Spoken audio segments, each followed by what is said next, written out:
এই কাহিনীর সমস্ত চরিত্র এবং ঘটনা সম্পূর্ণ কাল্পনিক।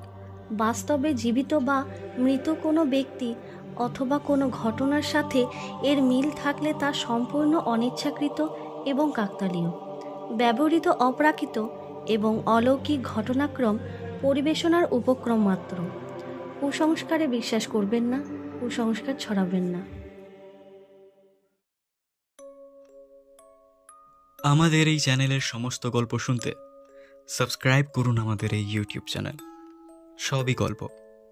আজ আপনারা শুনবেন ধীরেন্দ্রলাল ধরের গল্প অবলম্বনে তান্ত্রিক। গল্প পাঠে পার্থ, গল্পের সূত্রধর আমাদের পুরো টিম। শুনতে থাকুন আজকের গল্প তান্ত্রিক।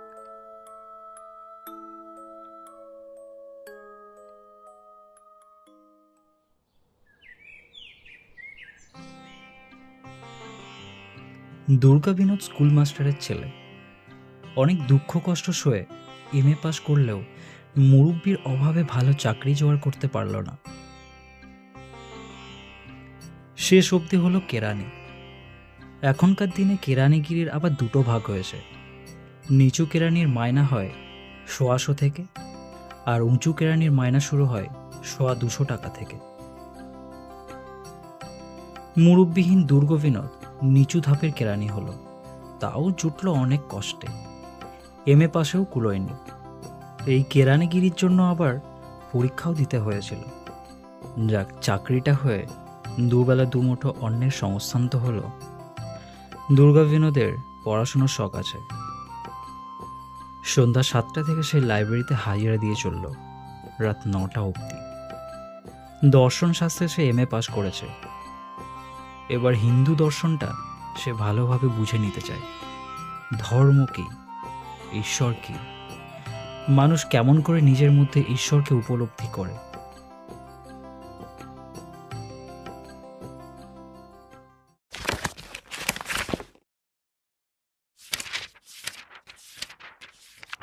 এই বুঝতে বুঝতে শেষে এসে পড়ে যেসব সাধু সন্ত মাহাত্মা সাধনা করতে করতে ভগবৎ শক্তি লাভ করেছিলেন তাদের কথা।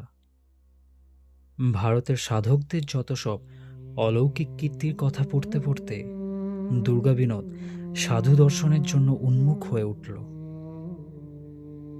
রবিবারের ছুটির দিনে তার আর বাড়িতে বসে থাকা চলল না। কলকাতার আশেপাশে 20-25 মাইলের মধ্যে কোথায় কোন আশ্রম আছে, কোথায় কোন তান্ত্রিক থাকেন, সেখানে সে যাওয়া শুরু করল। দুর্গা বিনোদ আশ্রমে যায়, আরও 10 জনের মাঝে বসে আশ্রমিক মাহাত্মাদের বাণী শোনে, তারপর প্রণাম করে বিদায় নেয়। ফেরার পথে মাহাত্মার বাণী মনে মনে আলোচনা করে। মহাত্মার কোনো অলৌকিক শক্তি আছে কিনা জানার চেষ্টা করে।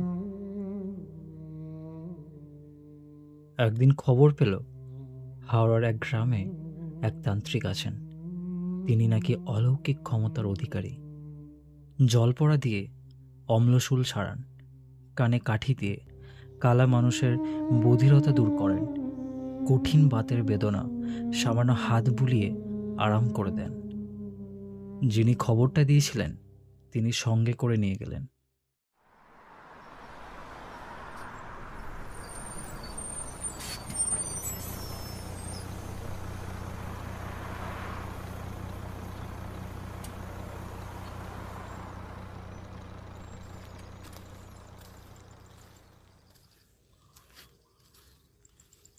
বাস থেকে নেমে মাইল খানিক হেঁটে গেলে একটা ছোট গ্রাম।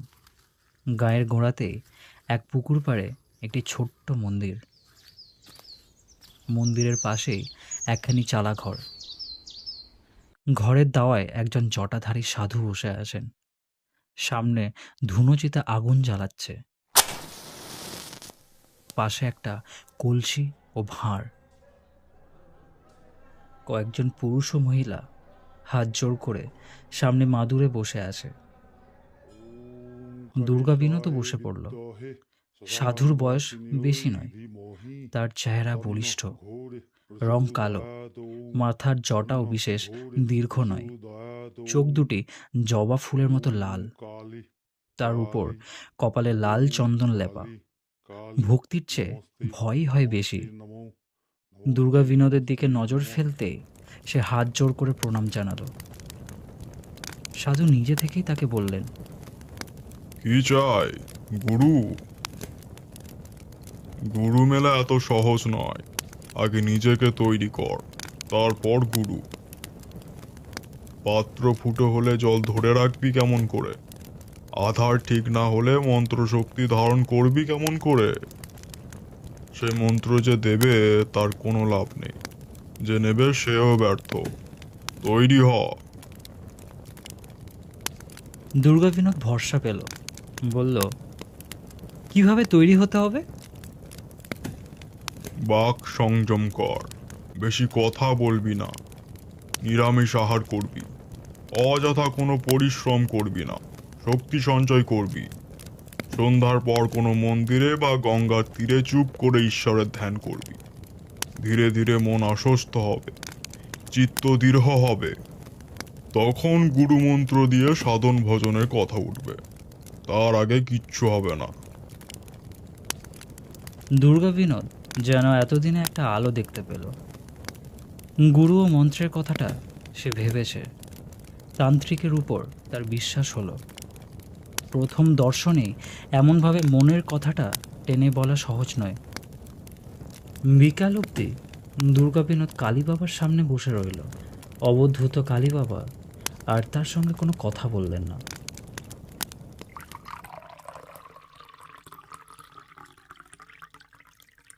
কলসি থেকে ভাঁড়ে মদ ঢালেন আর খান, আর অসুস্থদের রোগের কথা শোনেন।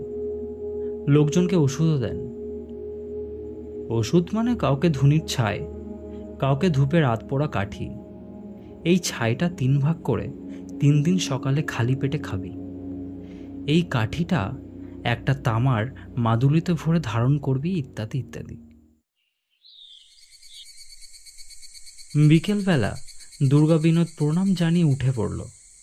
কালীবাবা একবার তাকিয়ে হাসলেন শুধু।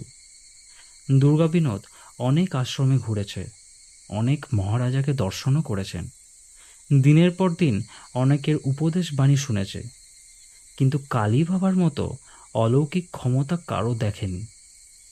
ছাই দিয়ে রোগ সারান, কানে কাঠি দিয়ে বধিরতা আরাম করা, হাত বুলিয়ে বাতের বেদনা মুক্ত করা, এসব বড় কম শক্তির কথা নয়। এই মানুষটি কিছুটা ঐশ্বরিক শক্তি যে আয়ত্তে এনেছেন, এ কথা মানতেই হবে।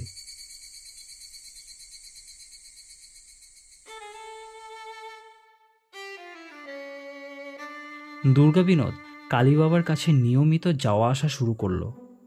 যদি ইনি প্রসন্ন হয়ে কৃপা করেন, তাহলে দুর্গা বিনোদও একদিন কৃতার্থ হবে। কালী বাবা সেই যে প্রথম দিন কথা বলেছেন, তারপর থেকে আর কথাই বলেন না। প্রণাম করলে হাসেন আর হাত তুলে বলেন, জয়স্থ। দুর্গা বিনোদ একদিকে নিরামিষ খাওয়া শুরু করেছে, কথা কম বলে, অনর্থক কোনো ঘোরাফেরা করে পরিশ্রম করে না। রাত 12টা অবধি বই পড়া ছেড়ে দিয়েছে। কালী বাবার কথা মতো নিজেকে সে দীক্ষা গ্রহণের উপযুক্ত করে তুলেছে। হঠাৎ একদিন মাস 6 পরে কালী বাবা বললেন, তুই তো রবিবারে আসিস, আসছে শনিবার আয় না, সেদিন অমাবস্যা, রাতে মায়ের পুজো দেখবি। আরে, এ তো আমার সৌভাগ্য। সন্ধ্যায় চলে আসবি, রাতে এখানে থাকবি। সারা রাত জাগতে পারবি তো? আমি সারা রাত পুজো করি। একটা রাত তো। তাহলে আসার সময় মায়ের পুজো নিয়ে আসিস। আচ্ছা বাবা, আনবো। তাহলে কি আনতে হবে বলুন? তুই আর কি আনবি? 3 বোতল দেশি মদ আনবি, কারণ বাড়ি তাতেই হবে। কালী বাবা গুনগুন করে উঠলেন, মদ খাই মা কালী বলে। তারপর কলসি থেকে এক ভাঁড় মদ নিয়ে গলায় ঢাললেন। দুর্গা বিনোদ সেদিন খুশি হলো। কালী বাবা মদ চেয়েছেন, পুজো দেখার জন্য ডেকেছেন, এবার তিনি প্রসন্ন হবেন।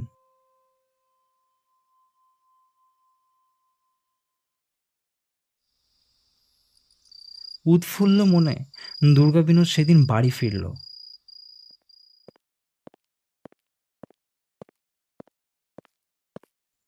শনিবার সন্ধ্যায় এক রেশন ব্যাগের মধ্যে 3 বোতল দেশি মদ নিয়ে দুর্গা বিনোদ কালী বাবার আশ্রমে এলো। তখন ঘরে ঘরে আলো জ্বলছে। কালী বাবা দাওয়ায় বসেছিলেন। বললেন, এনেছিস? দে দে। 2 ঘন্টা এখন বস, পুজোর সময় আমি তোকে ডাকবো। বোতল 3টি নিয়ে কালী বাবা মন্দিরে চলে গেলেন।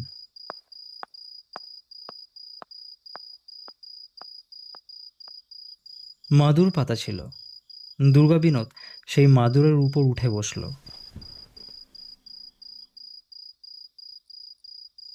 ক মিনিট বসে থাকার পরে দুর্গা বিনোদ বুঝল রাতের অন্ধকারে চুপ করে বসে থাকার মতো স্থান সেটা নয়। কানের পাশে মশার ডাক আর থামতে চায় না। বুদ্ধি করে দুর্গা বিনোদ রেশনের থলির মধ্যে একখানা চাদর এনেছিল। এবার সেই চাদরখানা দিয়ে আপাত মস্তক মুড়ে দিল। শুধু চোখ দুটো বেরিয়ে রইল। তবু মনে হয় যেন মশা কামড়াচ্ছে।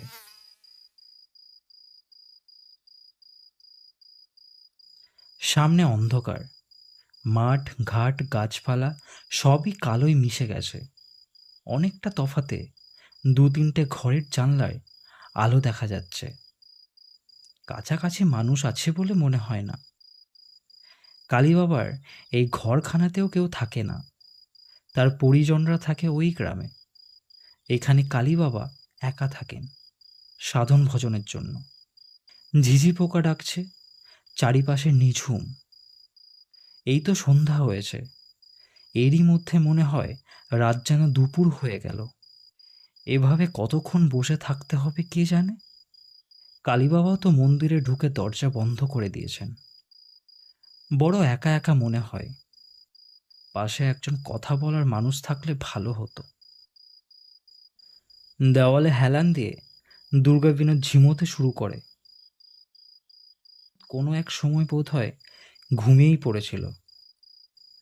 সহসা ঘুম ভাঙল কালী বাবার ডাকে। আয়, উঠে আয়, এবার মায়ের আরতি হবে। দুর্গা বিনোদ ঘুম থেকে উঠে কালী বাবাকে অনুসরণ করল। মন্দিরের মধ্যে পিদিম জ্বলছে। ধূপধুনোয় অন্ধকার। ছোট্ট প্রতিমাটি ধোঁয়ায় আচ্ছন্ন। সামনে কিছু জবা ফুল আর মদের 3টে বোতল। কালী বাবা আসনে গিয়ে বসলেন। বললেন, তুই দরজার বাইরে বস। দুর্গা বিনোদ বাইরে বসে পড়ল। কালী বাবা ওং হিং বলে মন্ত্র উচ্চারণ শুরু করল। মাঝে মাঝে জবা ফুল তুলে প্রতিমার চরণে অর্ঘ্য দিতে লাগলো। প্রায় ঘণ্টাখানেক এইভাবে পূজা করার পর হাঁপ দিয়ে উঠলেন। মা কালী, করাল বেদনা লহ জিহা মা। তারপর পঞ্চপ্রদীপের আরতি শুরু করলেন।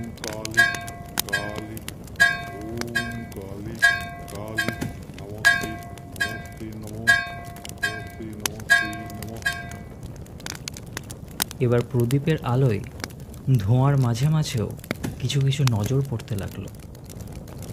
দুর্গা বিনোদ দেখল ঘরের মধ্যে দরজার পাশে আরেকজনকে বসে আছে। ও কে? কখনই বা এলো? পঞ্চপ্রদীপ ঘুরতে ঘুরতে আলোটা যখনই সেদিকে পড়ে, দুর্গা বিনোদ লোকটার মুখের পানে নজর করে। কি বিশ্রী ফ্যাকাশে মুখ, যেন মরার মতো। আরতি শেষ হয়। শাঁখ বাজিয়ে কালী বাবা বসলেন। মদের 3টি বোতল মায়ের চরণে স্পর্শ করিয়ে হাঁক দিলেন। মা কালী করাল বদনা লোহ জিহামা। তারপর বললেন, প্রণাম কর, প্রসাদ নে। দুর্গা বিনোদ প্রণাম করল।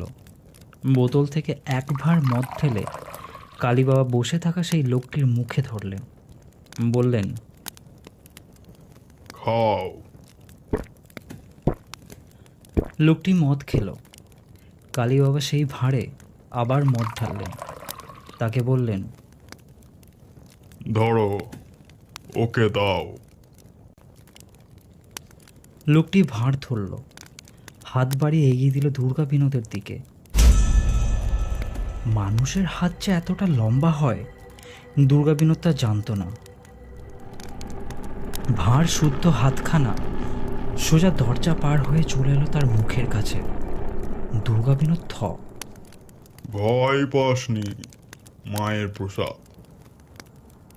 দুর্গা বিনোদ তাকিয়ে দেখল হাতখানায় কোথাও এতটুকু মাংস নেই, সবটাই কঙ্কাল। হাতের মালিকের পানে তাকালো, মুখ কই, কঙ্কালের করটি। দুর্গা বিনোদের সারা দেহ কেঁপে উঠল। না না, এই বলে দুর্গা বিনোদ এক লাফে ছুটল। সোজা পথ দিয়ে সে ছুটল। কানে এলো পিছনে কে যেন অট্ট হাসি হাসছে।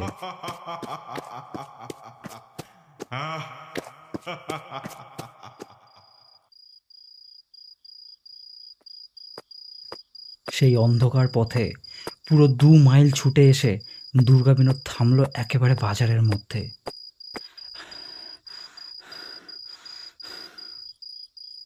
তখনও সকাল হতে অনেক দেরি। ভয়ে ভয়ে সে পিছন পানে তাকালো, পিছনে কেউ আসছে কিনা। বাজারে অনেক ঘরের দাওয়ায় মানুষ শুয়েছিল। তাদের দেখে দুর্গা বিনোদ ভরসা পেল। একটা দোকানের দাওয়ায় সে বসে পড়ল।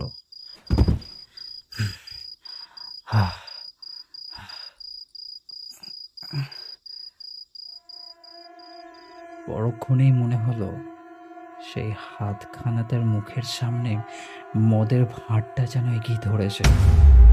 দুর্গা বিনোদ চিৎকার করে অজ্ঞান হয়ে গেল।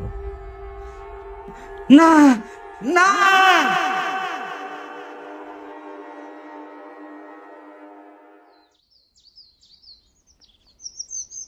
সকালে বাজারের লোকেরাই দুর্গা বিনোদকে বাসে তুলে দিয়েছিল। ভয়ের ভাবটা কাটিয়ে উঠতে কদিন তার সময় লেগেছিল কে জানে।